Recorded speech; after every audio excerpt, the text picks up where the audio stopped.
Welcome to the Mouth Dakota Poetry Project Open Mic. We are here every first and third Sunday of the month. That's why you didn't find us here last week, because that was like the fifth Sunday of the month. And we don't count. There's not very many fifth Sundays, and we're not going to come and do that because we get tired. And then Adrian and I, we got to go out and do stuff and foster this relationship that we're building here. So we can't be out here with you all. We got to be with ourselves and our air conditioning. All right, so thank you all for coming out this evening because it is the first Sunday of the month. And we're here today. We are featuring the food poetry class from Gemini Ink. They are here. Woo! There were 10 people in the class. There are 4 of them here. The other 6 got scared. So no, they had other things going on, I'm sure. I know I got to know from one of them that they had to clean out the house today because tomorrow is the bulk pickup day. You can't change that. The city says it's bulk pickup day. You go to work on your house and you take up all that stuff you need to take out for bulk pickup day. All right. So before the food poetry class, I'm going to go ahead and read poem. Nobody likes to go first, so I'm going to go ahead and take that hit for everybody. And I don't know that I've ever read this poem out loud, especially since its last edits. It's anyway, I don't know. I wouldn't say necessarily it's experimental, but it might be a little avant-garde, maybe, or avant-garde. That's actually what it is. It's avant-garde. El H-E-B is the barrio's grocery store. Tiene de todo. In the produce section, naranjas and grapefruit, lemons and limones, onion, tomato, jalapeno, cilantro, and apio. Also, collard greens and mustard greens, plus exotics like broccoli and asparagus. The carniceria has all the usual cuts: 7 steaks, fajitas, short ribs, and spare ribs, plus gringo cuts like rump roast and Boston butt. Brisket is stored away under lock and key. Pork and poultry always in stock. Barbacoa on Saturday and Sunday only. The deli has ham and bologna, plus the 2 types of cheese, yellow and white. The panaderia has more than just pan dulce, también sourdough and Hawaiian rolls, pero in limited quantities. And the tortilla aisle also has sliced breads and buns para los hot dogs. Of course, there's toda una sección of foreign food, like Vienna sausage and pimento cheese, and all the stuff to make the casseroles. And in the business center, hacen todo: cashean checks, sendean money orders, venden lottery tickets, tenan registration del carro. One of my friends even got her divorce there. And in the morning, huele a fabuloso. In the afternoon, elotes. And at night, puro sudor from all the people that just get off the day shift. And H-E-B del barrio is smaller than the ones in the fancy part of towns, pero tiene de todo. All right. And I just remembered that I submitted that to be put into some sort of book of bilingual stuff. So that just kind of came up in my head out of nowhere. Poets, you're going to be doing 1 poem. You've got about 3.5 minutes to be on this microphone.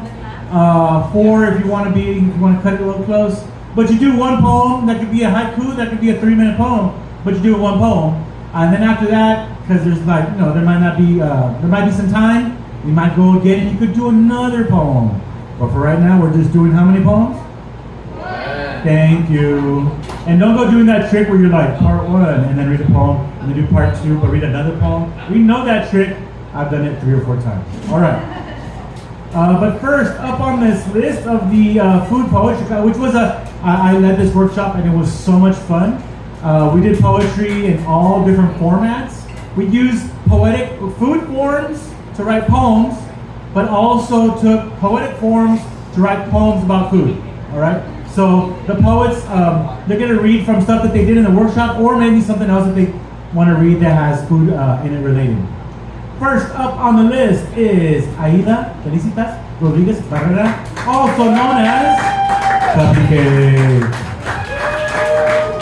An Afro-Latinx, general fluid writer and spoken word poet born in Laredo, Texas, raised in Chicago, Illinois, and now making it in San Antonio, Texas, their home. Their work has appeared in Write Out Loud, the Mixtape Literary Journal, Volumes 2 and 3, that raising, they enjoyed the culinary arts and plan to continue to break cultural stereotypes, homophobic teachings, and expose toxic generational upbringings in with their writings. Give it up for Cuppycake.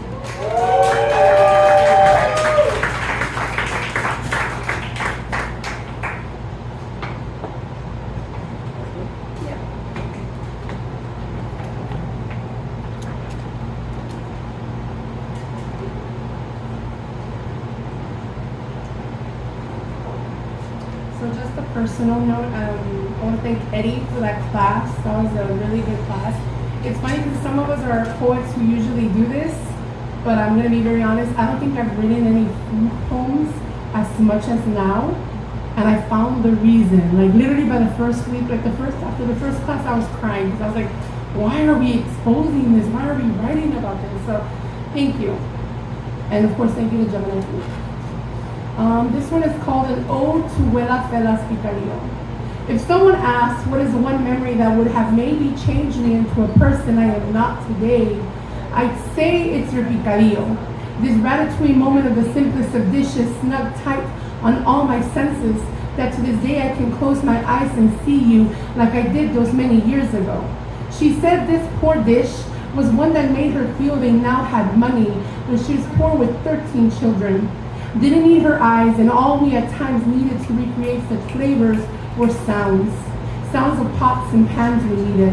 No measuring cups but our palms and fingers, worthy of weaving ingredients Mother Earth gave for us to indulge in. Cast iron comal for handmade tortillas de harina, as fluffy as ever, to use as boats for the broth concoction that would take you to glory, or for the spoonfuls of carne molida and papas you could attempt to eat without the caldito. Sometimes I let the tortilla go soggy and eat it that way. I knew when I see that the ingredients that she was in a good mood. I knew those days she loved me more and her abusive ways wouldn't show. She'd shimmy around the kitchen, settling into the groove of a recipe. Maybe she felt that as a grandmother she wasn't poor as well. I, on the other hand, let my eyes observe how she'd make magic of inexpensive components, how I could eat this every day, how this dish reminded me of home, or maybe a time and place where things were decent and grandma hadn't betrayed me yet. My sense of smell heightened by the strong pungent odor of fresh chopped garlic, slivers of onion, and the most magical item you'd ask for me to go get from your garden, yerba buena, which took me years to realize the experiment. And every time I explained to people a dish I'd love to recreate one day in its secret, they gasp. Because who would ever imagine spearmint in picadillo? Papitas cut in small squares was the first task you let me do to help. You said every item was as important to make it come together. I smelled the aroma reach me outside when I go get what my small hand could hold the yerba buena from the ground. I wonder if the neighbors knew it felt like my birthday, or knew that day I had the best huela ever. Carne molida, salsa de tomate, cilantro, yerba buena, and onions, swimming in the broth with no suiza, sabores, mixed in with love. They say sometimes we glorify the smallest of love tokens, and maybe we do, because that pot gave me all the words and love you never learned through your generations. I am now a chef. I went to culinary school because I thought maybe I could keep loving others this way. However, every time I run into a spearmint plant, I act like I don't see it. I pretend all these years I don't know your recipe by heart, senses, and such. I learned to mourn someone who is still very much alive. I also believe that I was named after you to become a different version of you. I may not be ready yet to take that role fully, but I more than likely start with that version of memorable picadillo with yerba buena. Thank you.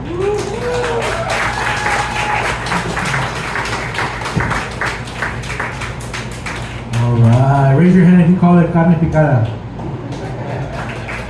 Raise your hand if you call it picadillo. Raise your hands if you don't care, it's gonna eat it. Call it what you want to. I'm gonna make an anthropological experiment about that whole thing. I didn't know that yerba buena was spearmint either, for the record, until like a week ago. Just like I didn't know that coriander was cilantro. Like somebody had to tell me that. All right.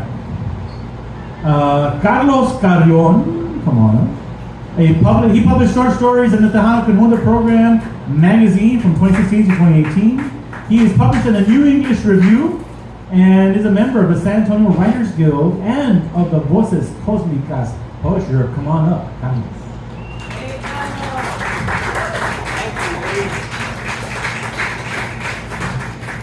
Thank you. I enjoyed the class. It was very good. It was also enlightening. I mean, I never thought I'd write about food, but I did my best, and I came up with an ode to a chicharron.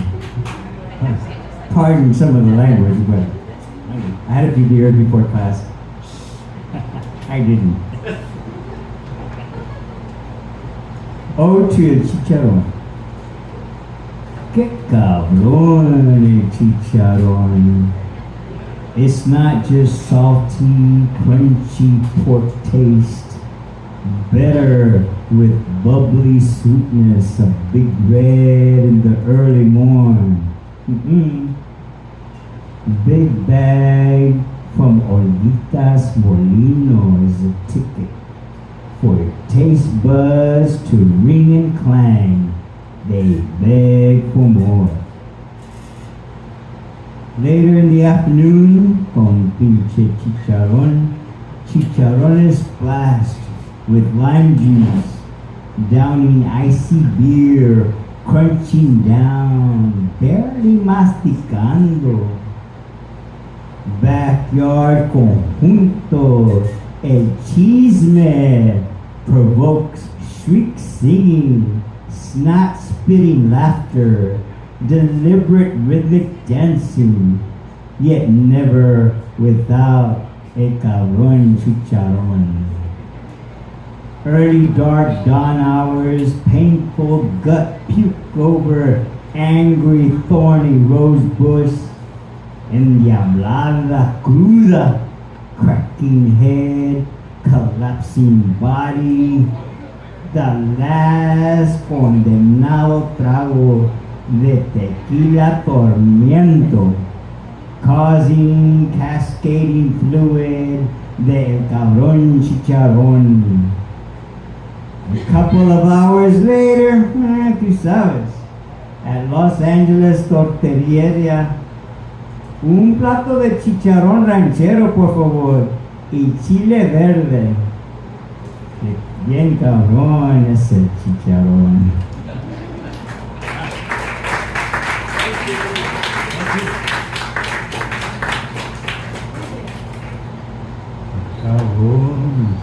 All right, that was a good line.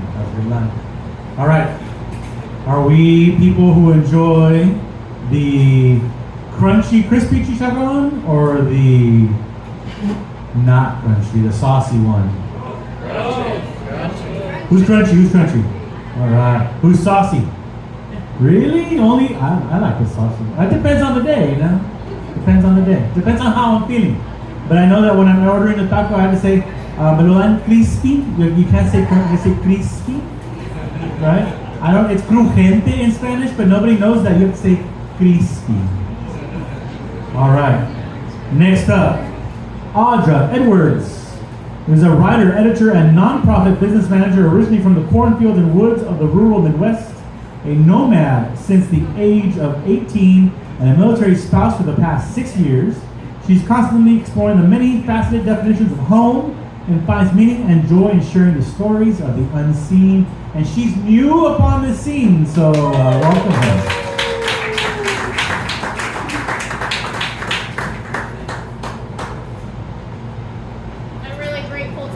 All of my classmates, because we had actually just gotten to San Antonio 2 weeks before I signed up for class. So I was brand spanking new, but they have been introducing me to so many good places to eat. San Antonio is a bomb when it comes to food. Take that off. So I have a little prop tonight. My poem is Ode to Muldoon Pizza. It's just this hole in the wall little pizza place in Anchorage, Alaska, and I've been carrying around this pizza box since we left years ago.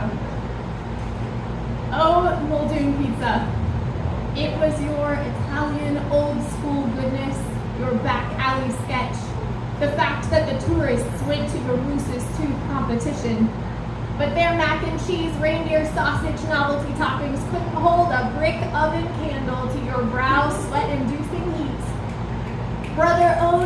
that their same t-shirts used to be white in the 70s, back when your oil drip lights were fancy and they took a chance.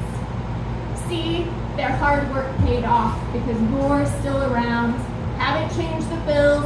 Mr. Inflation keeps his sticky fingers off when you value just plain good food and first name customers over complicated frills. I don't know if it was your pepperoni, so round, so crisp, or your garlic bread, thick with molten cheese, keeping vampires at bay while I dunked that slice of anti-Atkins deep into house meat sauce. Sauce like no other, served warm in a bowl made for begrudged sharing, no veggie marinara on your worn tables. I don't know if it was the salad of lettuce and club crackers in diner baskets, the one we never had room for, or the cracked Uncle Fester grooves faded but just right. Or the comfort from knowing your star waitress Michelle brought out our Dr. Pepper and orange soda before we'd ask. But every visit she'd gift us with her latest oil pour painting, jittery from a dark past, but so colorful, basking in the salvation of rainbow-stained hands and the love of her customers. Maybe it was the ice cream sandwiches, freely given each time, but presented by Michelle or Pam in secret, with a sly grin and indulgent whisper, as if we'd won $1 million prize every time for being their favorite. Or maybe it was that deployment date. On my own in our favorite booth, our 3rd anniversary, crying over your hot ham and pineapple, tears salting the mozzarella. One of your brother owners noticed, slipping me thick napkins and out of his depth, but sprinkling your yeasty air with oregano-spiced comfort. You were with friends tonight, not alone. When they welcomed back my husband with handshakes and meals on them, refusing our cash but heaping on the Neapolitan, didn't they understand? You, Muldoon, our warm place in Alaska's icy blast. You gave us so much more than pizza pie. You gave us home.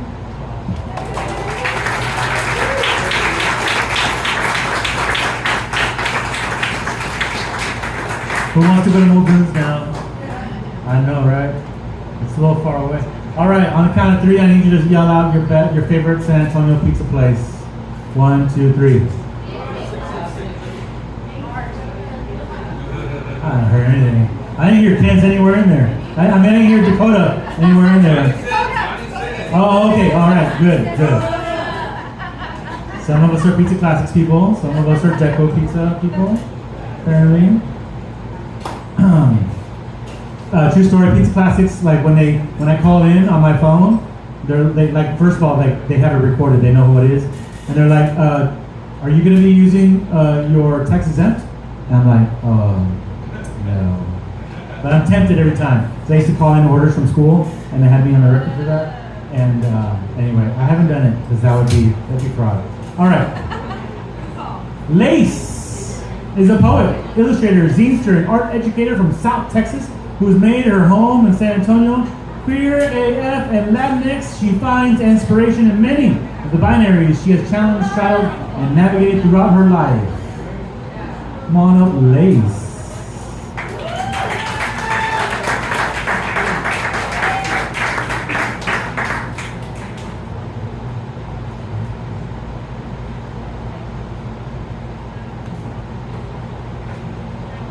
Right. Thank you so much, Eddie, for the inspiration and all my classmates. It was a really fun little group, and I really am happy to have been part of it. This was an ode that we wrote, and I'd never written an ode before, but this one turned into something else. So this is an ode, but not really. Here we go. Oh, small town, sweet iced tea in a land not too far away. Small town down south, no peach sweet accents. A more slight southern draw. Our acentos are ones peppered with southern slips and Mexicano mouthfuls. We put our Tex-Mex tongues out for drops of scorching sun, que rico, picosito, pero I want to put this fire out. The tea bags, they sit brewing, teasing my thirsty tongue in sun tea, jarra, steeping in this Corpus Christi sea breeze, sauna switched on in the humidity, soaking in the South Texas sun. then swept in through the fast food doorway like a new bride ready to sweeten with agave nectar. Oh, small town, sweet tea honeymoon nights. In the drive-thru as teenagers, pulling plastic straws, hee-haw, up and down, in and through to make high school harmonies and shudders at the sound. I hate that noise. I always thought this burger joint styrofoam cup would have made a good high school mascot, because I tell you, everyone had one at all times. 32 ounce, the slight styrofoam screech when you squeeze softly to break the crushed ice. That's right, the good ice. The ice you shake once gone and pour into your open mouth every last drop, someone said once. Well, with this cup, you got a free refill. Oh, small town sweet iced tea. Sometimes I think you're the only good one left in that town. Yeah, you got the red logo, and red has been shown to make you want it more, so maybe that's why your sweet tea cups begin in one hub and shoot out on conveyors through the town ways. They dotted a county historically blue and poised to spread blue veins across aging legs, but our hermanos put up signs about stolen elections rather than stolen land, and wore red hats that sucked the color from their face and the brown from their bones. Tiki torch wielders married women who named their sons Aiden and sell leggings and Herbalife on their downtime. Oh, small town sweet iced tea, in a land not too far away, small town down south, they're the only good thing left in that town. Thank you.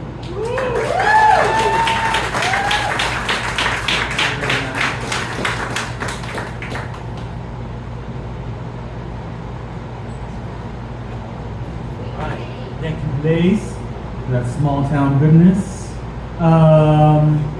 Bianca, is Bianca here? I was asking people, like kind of on the deal, and they didn't hear me. They didn't understand what I was saying. So, but apparently Bianca is not here. Anybody else in the food poetry class here? Going once, going twice. All right, we're going to move on to the rest of the open mic, and then we'll take a break at some point. We got a good sized list, and there's like poetic legends in the house too. I just gotta say that. Maybe we'll hear from them in a little bit. But first up on the list in the open mic, give it up, please, for Alicia Saban.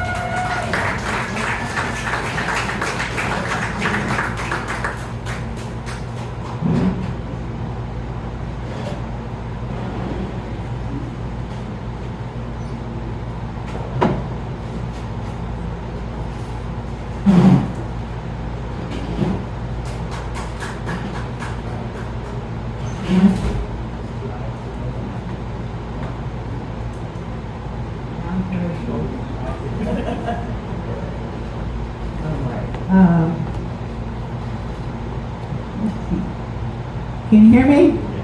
Excellent. All right. All right. First of all, thank you for my son. Thank you, Eddie, and wonderful beautiful wife. You see this happiness there. Thank you for hosting this, and a lot of food, but it's so essential to all of us, and so different how we can get it. A long time ago, before the dinosaurs was actually there were children. I use that as an expression.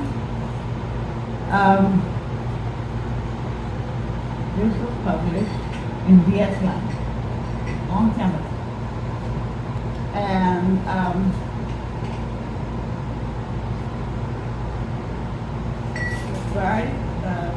subject you could write on, but somehow this subject topic. Albino beans. I help my mother prepare pinto beans before she cooks them.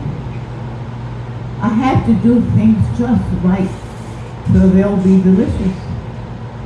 She's adamant about the process.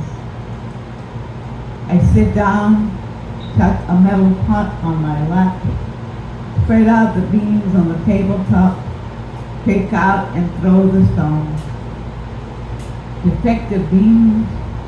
Who ever heard of such a thing? Just look out for them, she repeats. So I toss out the dried out beans, dark with aging. Beans so exposed to the elements, dust has crept into crevices. Throw those out. They'll never cook, she warned. The albino bean stands out from the rest of the pile, looking like a small white navy bean. What to do? Throw it in or throw it out? When she wasn't looking, I would quickly toss it in. After all, it wasn't the bean's fault.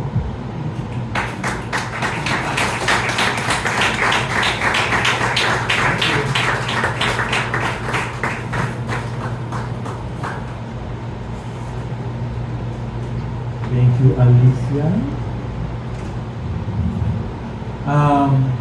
Next, cleaning beans is a thing I've been doing since I was like 4. I don't know if anybody else has that experience. You have to clean the beans or you get rocks in your frijoles chavos, and that's the worst thing ever. I think. So, clean your beans, people. Clean your beans. All right. Next up on this, we have person who always likes to sign up second. We'll go second. Give it up for Shara.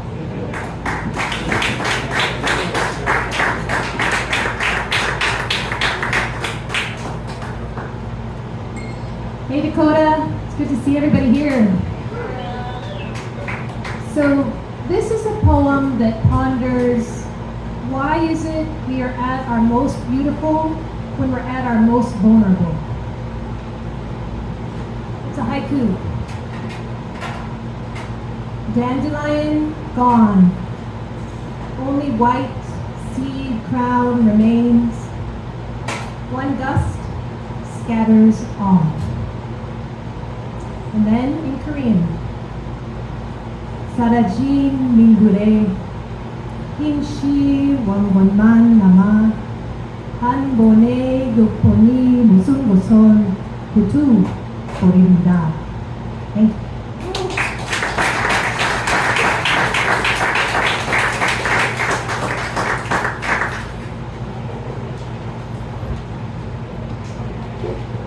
You're like, oh, she did a haiku, but I know what's my W2 card?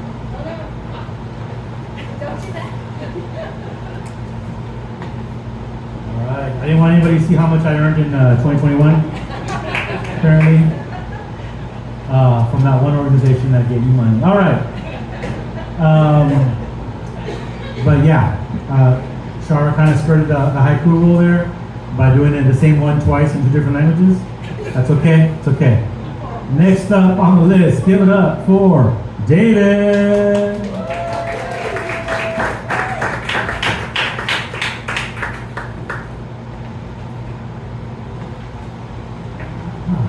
Well, most of the poems I have about eating, Eddie won't let me do here.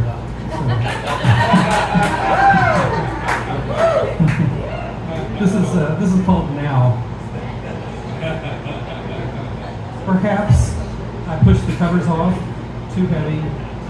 Perhaps I slide my feet into the slippers a former lover gave me. I cannot not think about her for a moment. Perhaps I open the container and smell dark roast beans. Perhaps I grind them. Water boiling already, pour over. Perhaps, the ritual complete, I sit at my desk and write email. Perhaps the birds are singing the same songs they have sung before memory. Perhaps there is good work for me to do today, and I will not accidentally harm my hands with tools. Perhaps my heart will not shrink. Steam rises. Perhaps I've been sitting here always, not present in this moment, not holding this coffee cup, not breathing, not sliding into my skin, until the bird song merges into my hand and the steam and the sharp bitter liquid in my mouth, until perhaps ends and I am now.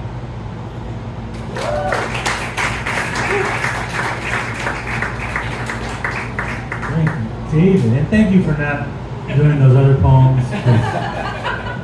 I saw at least one child in here. And I don't want people coming say we're doing. Anyway, I'm not going to get political. All right. Next up on the list, give it up for Pablo Anthony Lopez.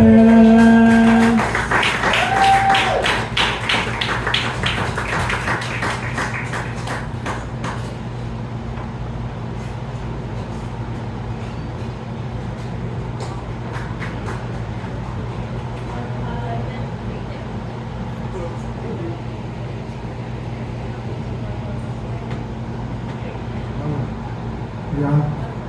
Hear me? Alright. I was gonna write this poem, read this poem, I think last week at the Trinity. I don't know if y'all went to go see the Snarls of Speeding. Well, I got picked up. So I didn't get to make it. I was just right an hour away from there. Nope, didn't have any. So, I wrote this poem. I guess it's somebody who's talking to death. So I'm not trying to mock death. Worship me, little death. You know how cruel you are when you gather arrows to wound me. Do you think I'll have enough? Do you think I'll have enough what it takes now? Do you think I have enough not to surrender?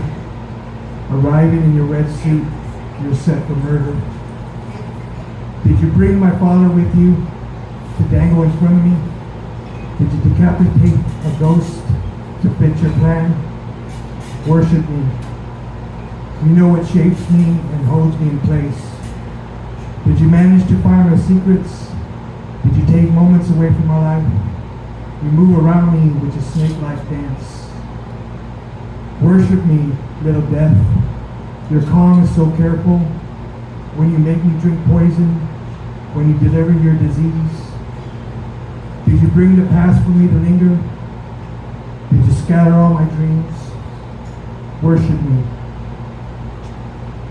While you pull me closer, while you whisper in my ear, sending me into chaos when my happiness is near, telling me the secrets about the people I love, whispering my secrets, my failures.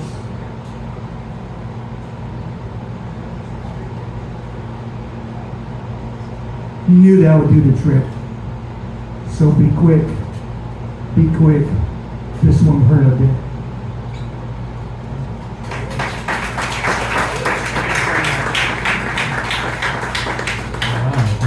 For sharing that.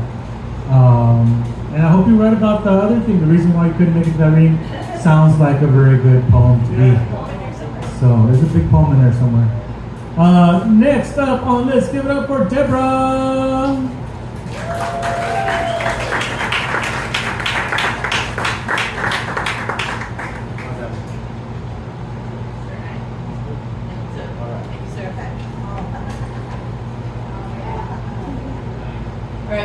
I don't normally write about food, but I definitely could have benefited from the workshop, and I did find something to keep within the theme. If I had been able to busy hands and engage thoughts, maybe I would not be sitting on the edge of my bed with such a feeling of loss. Remember, today was not 9/11. Today was not about the milestone of 500,000 COVID deaths. Today is just another day. Morning sun will soon be noon. The grocery store will be better stocked. I knew today had to be the first of many more days to come. Today had to be a regular day, a day that melts into another. Made my bed, shed the pajamas I've been living in, turned off the TV and went to the store to shop for something more substantial than 8 seasons of homeland that I've been living on. I miss fresh fruits, green vegetables, a real meal that did not come from a package or a can. Thinking shopping would be a freeing activity to move me forward.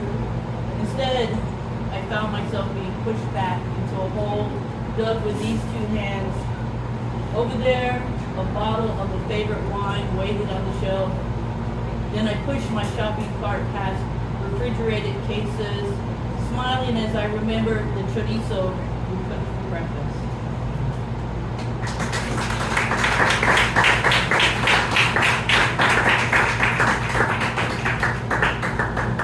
Chorizo's triggering, always. All right, next up on the list, a poet I have not seen on the microphone in some time. And give it up for Mandy Core, Right Arm Out Platoon Sergeant.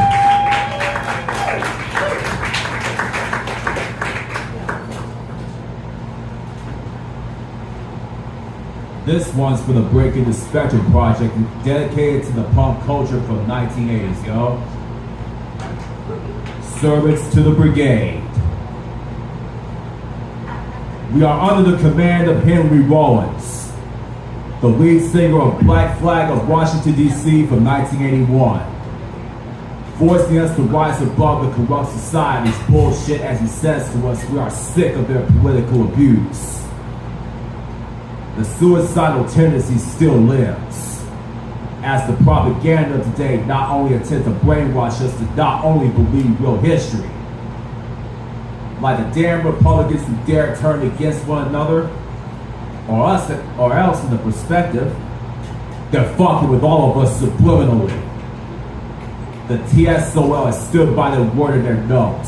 In silent majority, abolish government.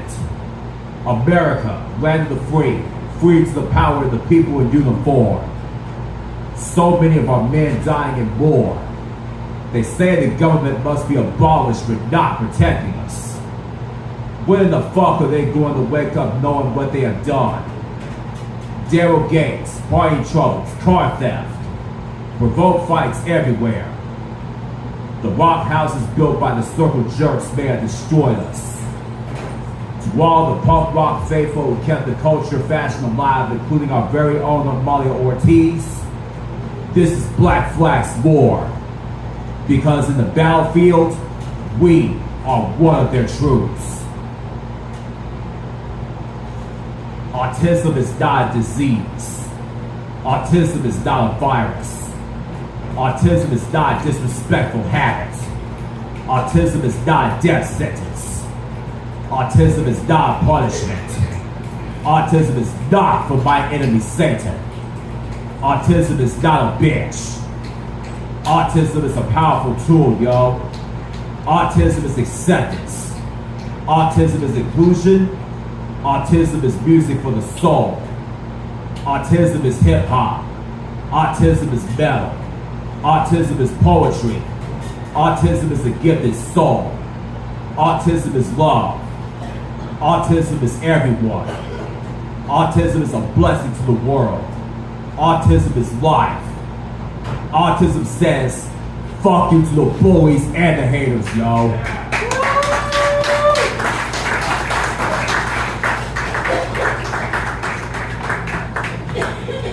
Sure. We're going to do one more poet. Set a poem. I don't know I'm really not sure what's going to happen in this next, when I call it this next group. And then we're going to take a break, and then we're going to come back with the rest of the poems, or the rest of the poetry. It's kind of need a little bit of a break. But before that break, we've got this very special presentation. Something that came together organically, you could say. Something cosmically, maybe even. Because, sometimes these things just happen. So give it up. And you know what? This is not my name for them. This is what they call themselves. So give it up for Best Bitches Ever.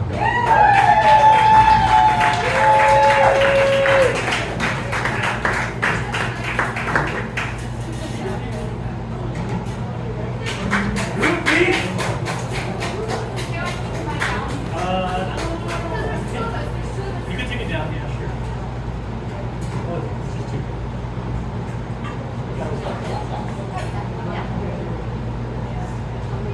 You can take it. Did you want to take it out, or do you just want to bring it down? Can you hear me?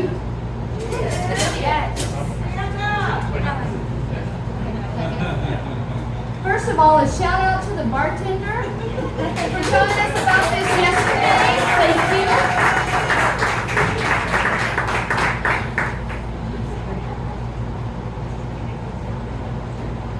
In San Antonio's embrace, they gather 6 strong.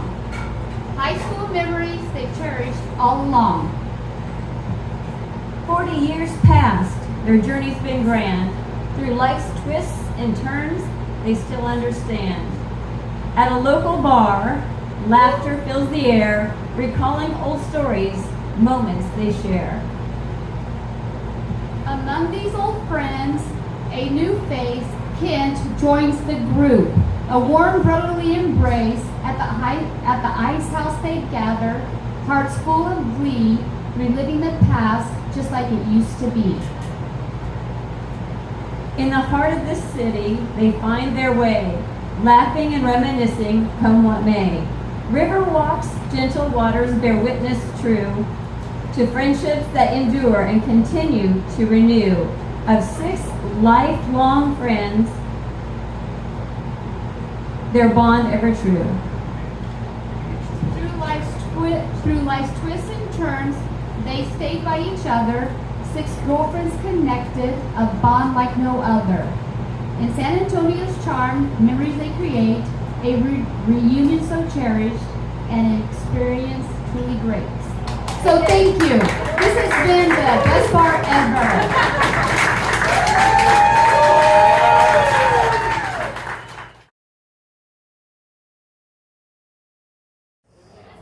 It's time to get back going with the Mouth Dakota Poetry Project. Open mic. Here every first and third Sunday at the Dakota Eastside Ice House. Special thanks to the Dakota Eastside Ice House for having us here. Thank you, Dakota. Woo!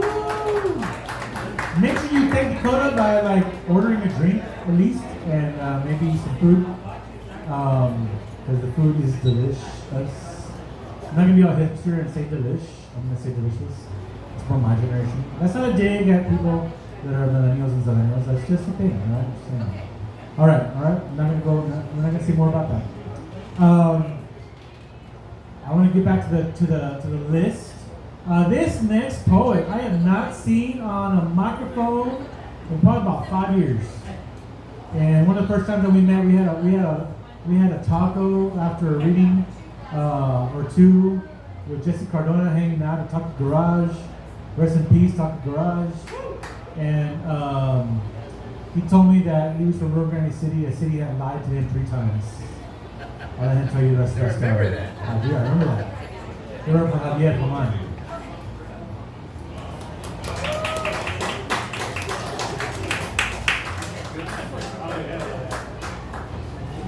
Oh, I'm amazed that Eddie can remember that, because for the ones who are familiar with the border, this place is called Rio Grande City, which is, as he said, the place of the 3 lies, because it's not a river, it's not a city, and it's not grande, right?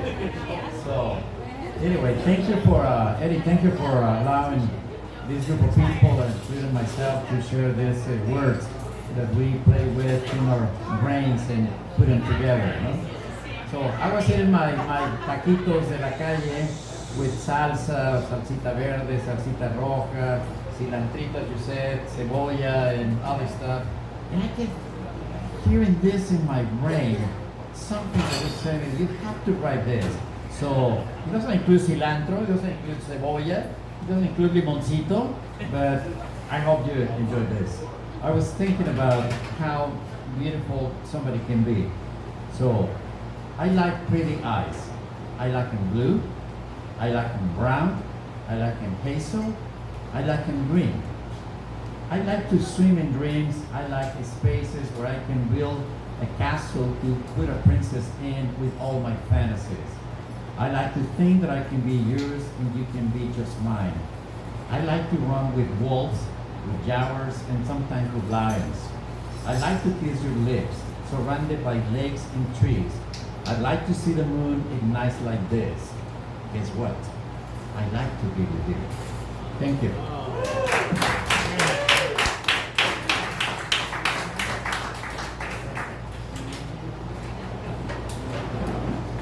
All right. Thank you very much. Yeah. Next poet. I don't think I've seen in the last 5 months, maybe. It's been. Give it for Austin.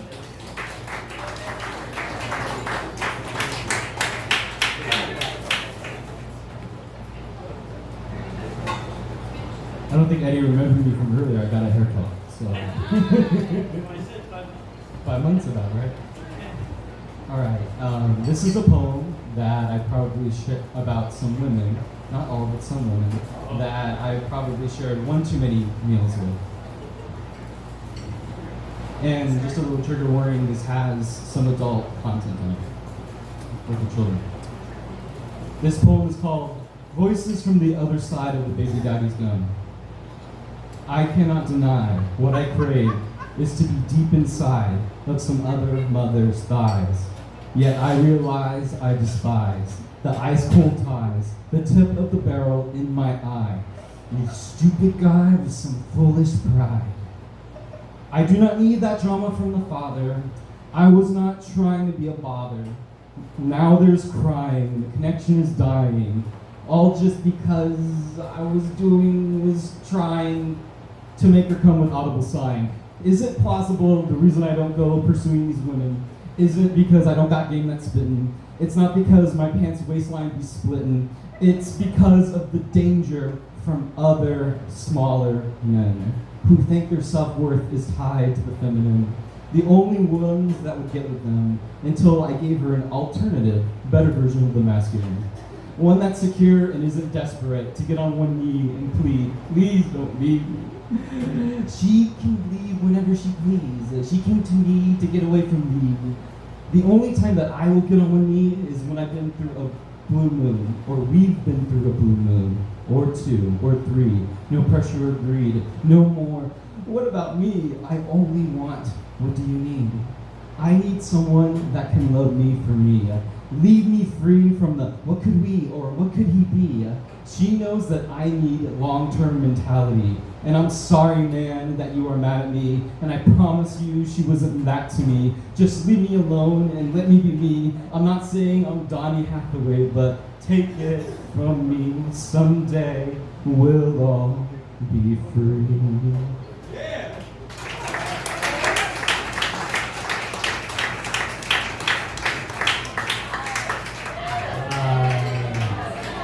Not every poet that can incorporate Donny Hathaway at the end of the poem.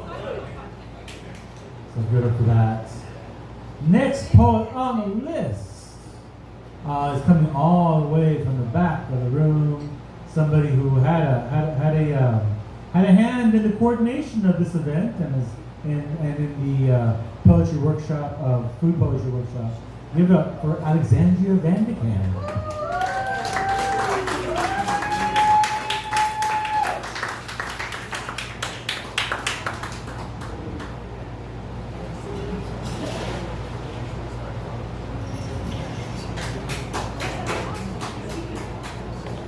Good evening, everyone. Hey, can we have a huge shout out for the amazing Eddie Vega? Woo!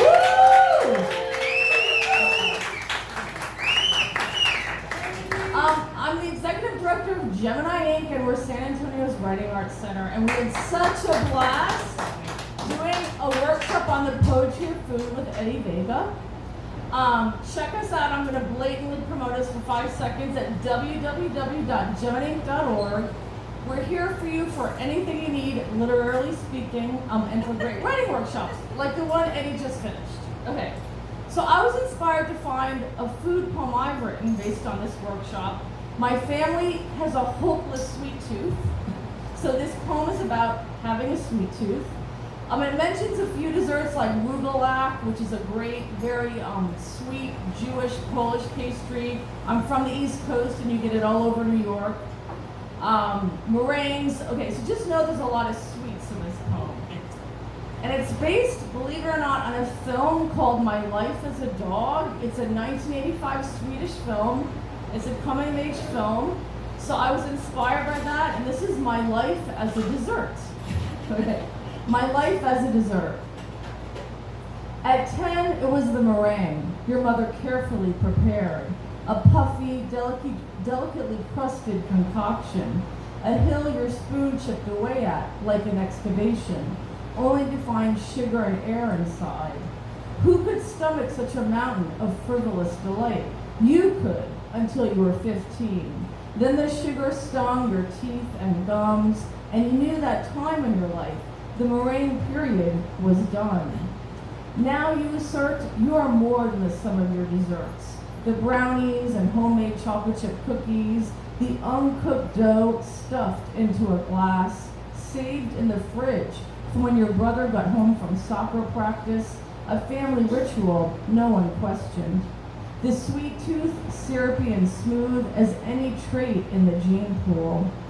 You're even more, you claim, than the apple strudel once offered to you by a kindly German couple on a train ride through the Alps. The mountains outside whispering impatient as a flour-dusted brioche.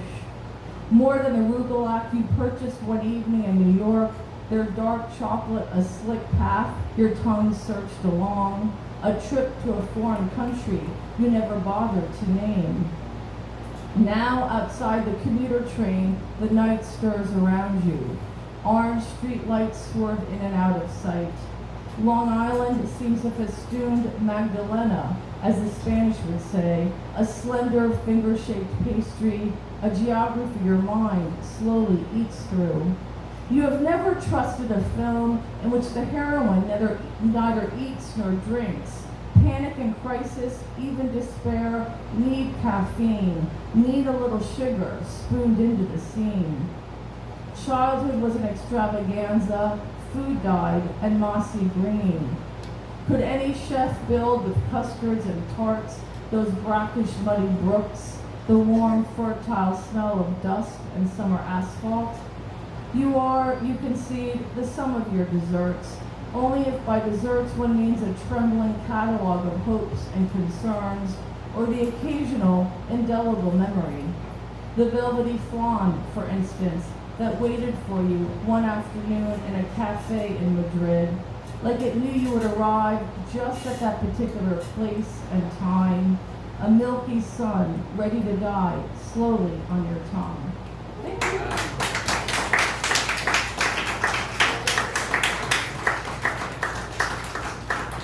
Thank you. Wow. Oh, there are, if you go to GeminiInk.org, know that it is not a tattoo place. Right? It is a literary center. You should go there. They've got workshops for all skill levels, all people, all hours of the day, all days of the week except Sunday, I think. So yeah, check that out. There's lots of good stuff going on. It's like a story. There's a writing workshop. I mean, story writing kind of thing. I don't know exactly. I know that Andrew Porter's doing that one, and that looks really interesting. It's on. I remember thinking it was really cool, and I wanted to take it, and I couldn't. But you can. There's still space. All right. Next up on the list, we have another poet coming all the way from the back of the room. A legendary poet here in San Antonio, Texas. Give it up for Darrell Pittman, a.k.a. The Green Lantern.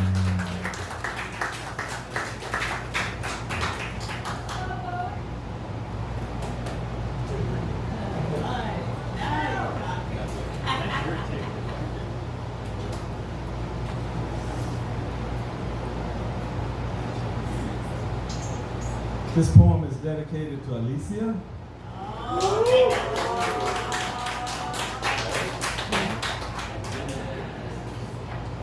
Food for thought. I am famished. It's been a long time since I had a nice steaming bowl of poetic stone soup. A poem that stirs together verbs and adverbs, adjectives and nouns, steams together prepositions and modifiers, sprinkles in a dash of insight to create a soup that satiates the soul and gorges the mind. I am famished. A soup that simmers on the stove for hours with the poet adding metaphors and figurative language in light measurements, occasionally stirring in heaping dollops of social commentary to make it hearty. I am famished. Instead, I've had a steady diet of that bland, microwavable poetry. You know the type, unedited, one superficial thought type poetry, poets who scream, listen to me drop F-bombs because I have nothing to say. I crank out 4 poems an hour, microwave them, nuke them, just melt some angst on top of it, and my poetry will be hot. I need poems I can eat and savor. I miss the food that comes from poetry cooks. Cooks who put their soul and life into their poetry, whose fingertips are stained with the juices of living life. Cooks who smother the meat of their message with the gravy passion, then garnish it with fresh perception. These cooks allow their poems to simmer before slowly coming to a boil. I miss poets who sweated over the stove, over the pit, over the comal. These poets were activists, creating poetry for the masses, poetry that was food for thought, poetry that was filling, satisfying, and reflective of life. I miss those kind of cooks, true poets, poetry cooks like Trino, Janine, Black Hat, Floydell, Mim, and Sterling. You know, there was a time when after an evening of poetry, people would say, I don't know about you, but I'm full. And everyone knew what that meant. I'm not sure if that's true today.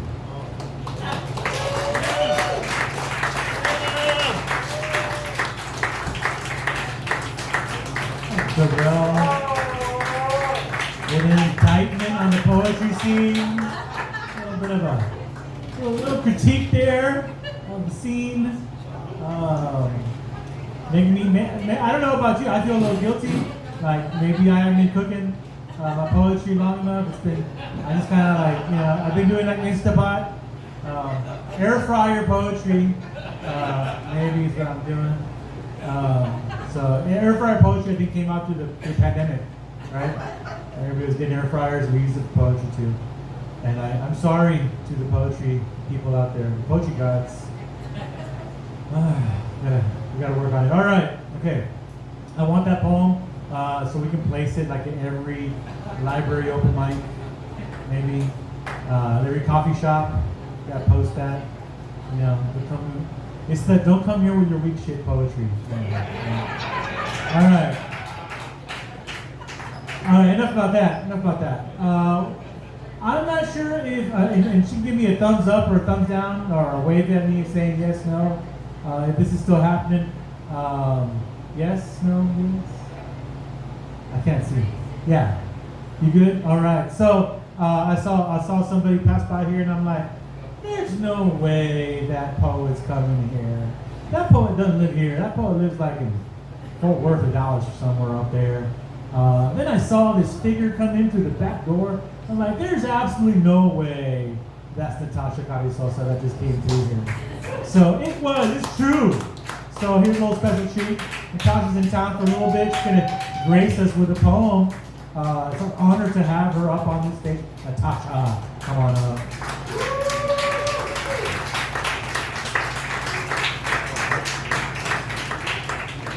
Thank you. Y'all give it up for Eddie B. Thank you.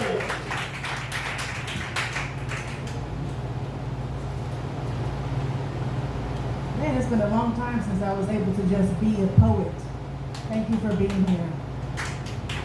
This is called 3600 block of Willing. In the 3600 block of Willing Avenue, I watched Ma travel from stove to sink to refri to mesa, preparing meals that any Mexican would, juro por Dios, never came from a black woman. Chuletas de puerco, arroz y pollo, fideo con limón, pozole, frijoles, lentejas, cualquier cosa, Ma tras. Religiously, she would rinse the smell of garlic and comino from her hands, baptized in the sink's cool water. Every 4 or 5 minutes, she would dry them in the brick red apron that was dusted and flour from the pork chops. And I sat on my brown bar stool. Its cracked final pound pinched my thighs in the summertime when I sat too long, cutting and chopping cebolla, jalapeno, tomate, aguacate. And Pico de Gallo was loud and so was Frankie Ruiz. When he sang, so did we. Pero lo dudo.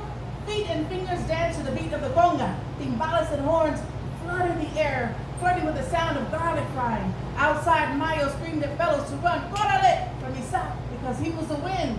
And if he caught you, ya se acabó la cosa. Gordo y Pana played in a piece of jugando, a game of marbles contra our green army men. Daddy had shown the boys his game early one morning before beds made and faces washed. A game que jugaron in the DF before he, Cheto, Chino, and Chavo got here.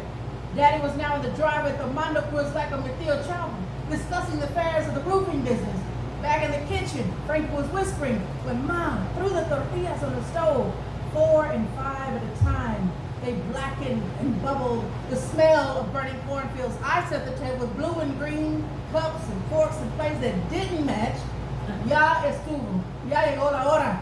It was time to eat, and I danced inside, proud that this black woman, mi madre, showed me my heritage while dancing and making wide-eyed salsa in the 3600 block of William Avenue. Thank you.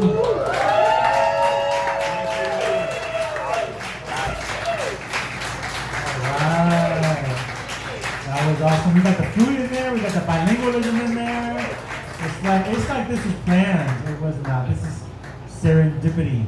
All right. Speaking of serendipity, we have a little bit more time, and I'm going to ask the poets who are in the workshop, and you can just say, "I don't have any more poems," or you can go ahead and come on up here if you have another one. But let's start with Aida. Do you have another poem? Eddie, Cuppycake. Eddie, you're a damn fool. I am. Bring my breaking the spectrum poet up first. Yeah, we're going back to the top of the list. All right, we're gonna do we're gonna see if the food poets have a poem, and then we'll see if we have enough time for another quick little round. Maybe you do a haiku up here. It'll be quick, all right?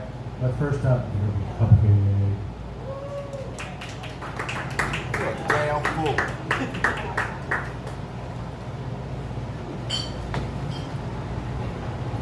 Old shit.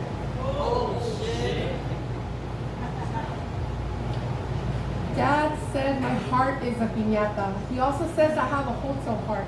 Un corazón de hotel. Always room for many para que entren muchos. And there are always room regardless if it's full. I can't help it. I love to love, but I tend to live breaking my piñata heart. I used to swear I'd never ever fall in love again. I swore I would never become my mother's. I'd be smarter with my heart. But here we are. Sometimes 3 relationships at a time. And I love so intensely, like I love my barbacoa on Sundays with some menudo on the side, with extra hominy and cebolla and cilantro. I don't love you like a crispy taco whose shell is too soggy to keep it all in, no. But like a double tortilla de maíz on a taco de pastor with pineapple juices from the taquero and his trompo that I've been simmering all day long. I don't give half-ass vibes. And if I'm mad, you'll feel it. I'll be mad like that chile de árbol on the nopalitos con costillas de res I fed you yesterday. You know, the one you kept saying was good while sweating bullets and continuing to eat. The one that even the coca kept making spicier in your mouth if you drank some. Yes, that one. And when I'm warm, you'll feel my love. With a caldito de pollo I spent all afternoon making in this 100-degree Texas weather so I can remind you of the love your mom gave you. And if we last, and your birthday comes around, I'll spend hours making you my family mole recipe. You know, the one with lots of chocolate, chile ancho, and the beating of my molcajete. Because God knows the blender is a secondary character in my house. My mole sauce delivers the beatings of pasión I gave for you to understand my love. Because I don't just like you, I love you. But also with pasión enough to kill us both one day. With the brujeria I needed for you to never leave. My dad said it's called agua de calzón. I'll call it loving you with tacos, sopes, gorditas, tostadas, and tamales.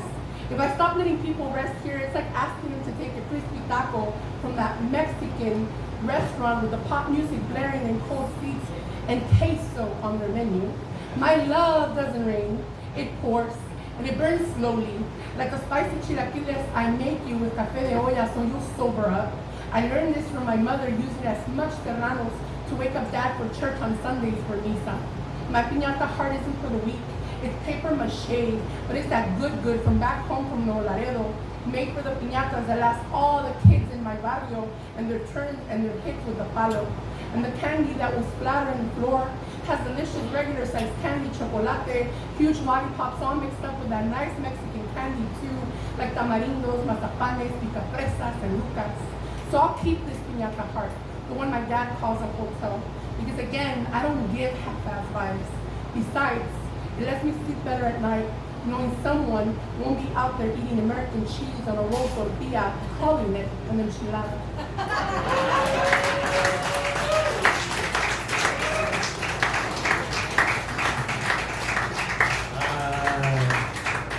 The cheddar's okay. Only an SA. All right, and maybe Austin. All right, and Austin they have cheese. It's not really cheese too, so it's all good story. Thank you for that. And that's kind of why we did this, where I wanted to do this workshop, this poetry workshop, was because food is more than, it wasn't supposed to be like fun, hokey, let's all write about like our favorite food kind of poetry. Food is culture, food is who we are as a people. And there was a lot of emotion that came up in the class because we brought up a lot of memory, because food is memory too. Sometimes we wrote poems through tears because they brought up some memories, and some of these poems just had to just get out. All right, Carlos, do you have a yes? Well, Jonathan should have signed up on the list. Jonathan needs to sign up on the list if Jonathan wants to read. All right, Carlos, come on.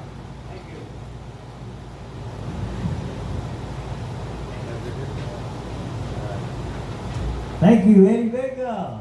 Great class. Thanks to Dakota for the good beer. Nice and cold.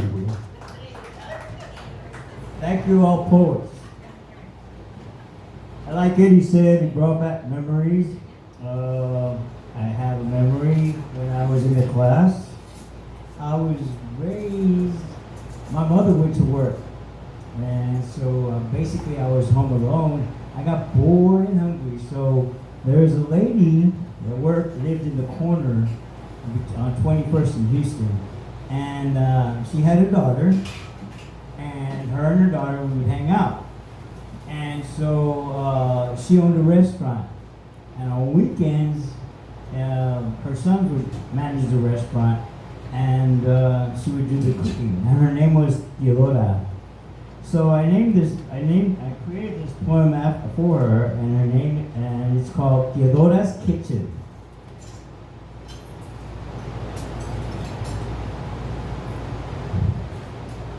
Waves of flavoring fumble into nose. Garlic, onion, cumin, and salt pork. In steam rising from pots on the stove. Pot of calabacita con pollo. Of frijoles, of arroz. Bolitas de harina dough covered with damp dish towel, begging for tortilla to metamorphose. Kitchen is long, window above sink, a view of Northwest 21st Street.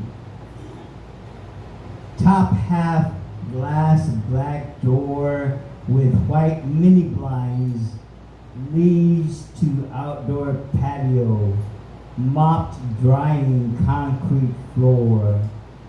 Patio with white painted benches and picnic tables, white refrigerator on the east end. On the west end, black iron stove. Theodora cooks, queda KEDA on stereo.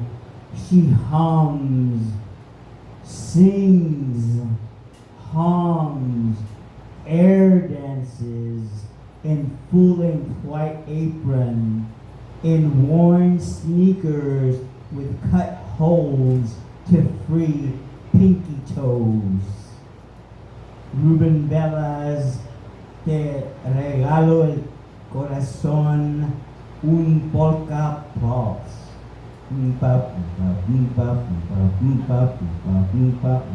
Toma mi corazón, te lo regalo y olvídate de todo lo que soy.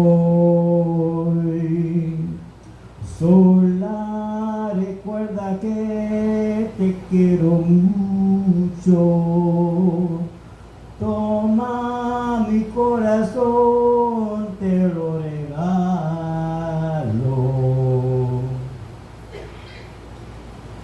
Clearing her throat and pointing with pink fork in her hand, saying,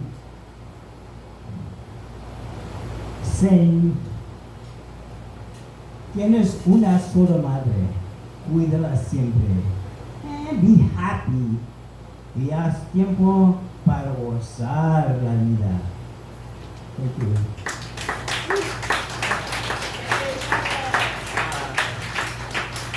And of course, KEDA is also known as Radio Jalapeno. In case you didn't know, that's the one. They had all the stickers out there. You probably saw them inside the trucks, inside just about every kitchen in town. That was like, because in San Antonio, it's all Mexican food because there's Mexicans in the kitchen. It's an Italian and Chinese restaurant, but it's a Mexican food, right? Mexicans in the kitchen, not gonna lie. We went and had Mediterranean food. Was it Mediterranean food the other day? They bring out that big flour tortilla. My wife said it's called naan, but it's flour tortilla. Naan, whatever. Giant flour tortilla. And as proof, all you heard from the kitchen was hardcore banda going on. So I'm thinking that was a flour tortilla. All right, next up, give it up for Lace.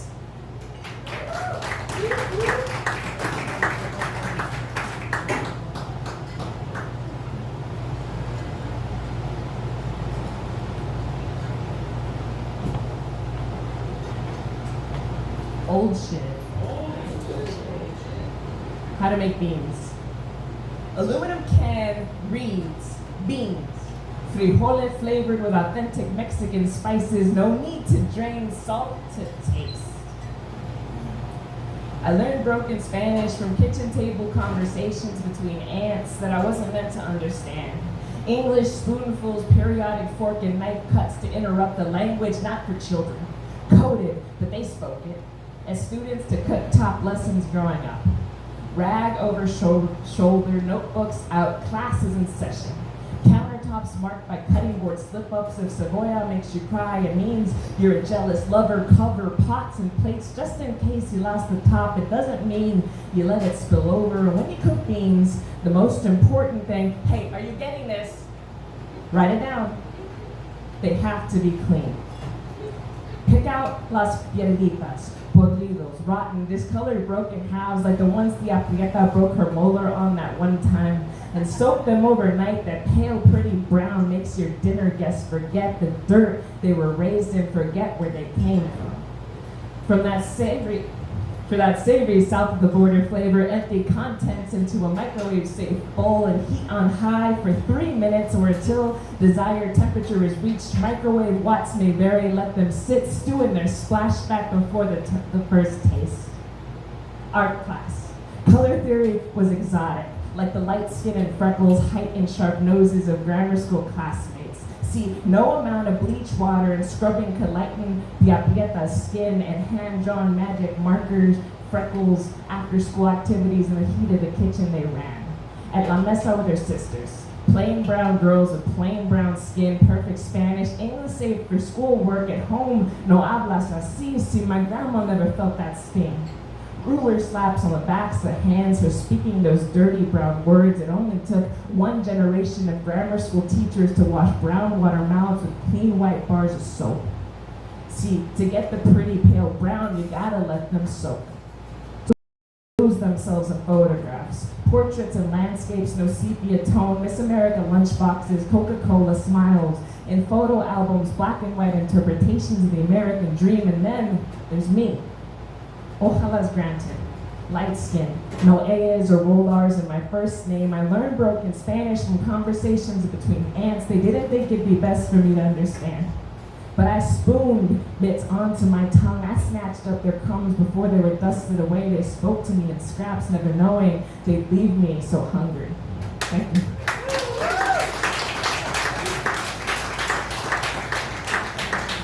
Thank you, Delicious. Remember, wash your beans. I told you earlier. That's right.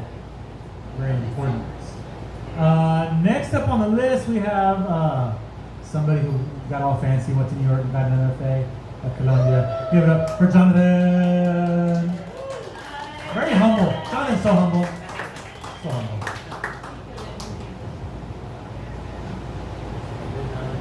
Nothing fancy. So as I was looking through my work, sadly I didn't get into Eddie's class on time, so I was looking for things I wrote that had to do with food. And there's one piece, my whole collection, Fish on Fridays. Some of you maybe can relate. I grew up Catholic, so on Fridays we ate, instead of meat, we ate fish, and so that's where this poem comes from. Fish on Fridays. My mother cooked fish on Fridays for our weekly Catholic fasts. Salmon and haddock, tuna and trout, tilapia and mackerel. My hands over the fillet knife, hers atop mine. She taught me how to cut the fish, clean and firm, light and slow, as if with the touch of Christ. Together we prepared the fish, brushed each fillet with oil, then salted and peppered the slices, sauteed them in a coated pan. We then flipped the frying fillets until they flaked and were, as she assured, greased and grilled with Jesus' love. While those fillets finished, we set the table, clothed the naked furniture in embroidered cloth, laid the linens, placed the silver, turned the hot platter of fish. I took care lest I dropped the plate, as she gently warned, never let our Lord fall to the floor. I then joined her in grace, asked for health and strength, wisdom and peace. Only when we had said amen did I dare cut into the flesh of the fish, mindful not to scarf the skin, else she'd lightly swat my hand, remind me to always savor the Savior. Still faithful to her, not the church, I cook only fish on Fridays. My hand unable to fork a fillet until I, like my mother modeled, bow my head, clasp my hands. Thank you.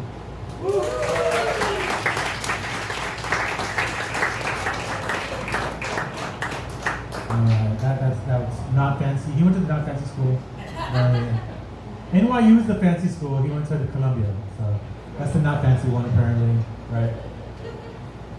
See, well, we reached the end. Everybody, aww. But you can come back in 2 weeks. Come back here in 2 weeks and read. If you didn't get to read a poem, read a poem. Tell your friends they can read a poem too. Right? I'm gonna close out with this one. I have not read this in some time, so bear with me. Pass, roll, turn. Pass, roll, turn.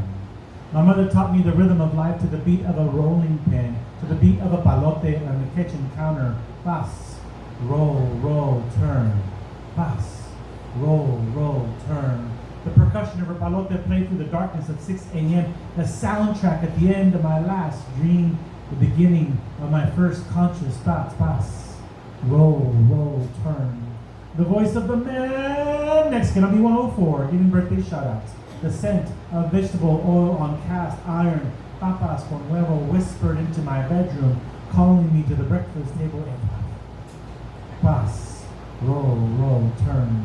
She made tortillas fresh, without a recipe card, without a measuring cup, with flour, boiling water, baking powder, and love, mixing the ingredients like la raza cosmica, covering the harina with a wet towel, letting it sit overnight, then tearing off the precise amount of dough, working it with her hands before sliding it down on a flat block of wood. Pass, roll, turn.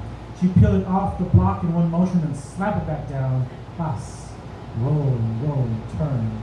The tortilla and the comal got shot by the heat. Intuition told her when to flip it. No spatula, just her fingertips. And if it started to puff, it got a quick whack. Because then she'd stare it down until it calmed down, because tortillas in my mother's kitchen did not get out of line. Pass, roll, turn. It came out perfectly imperfectly round. Other tortillas might fail, but hers never cracked under the pressure of papas con huevo pas. Roll, roll, turn. My mother taught me the rhythm of life to the beat of a palote. The rhythm that I use to become educated, cracking open that book and pas. Read, turn, pas. Read, turn. The rhythm which I hear in every Fito Olivares cumbia, pas. Roll, turn, pas. Roll, turn. It's the rhythm to which I hear in every George Strait two-step, pas. Roll, turn. It's the rhythm I used to rock and pat my children to sleep when they were infants.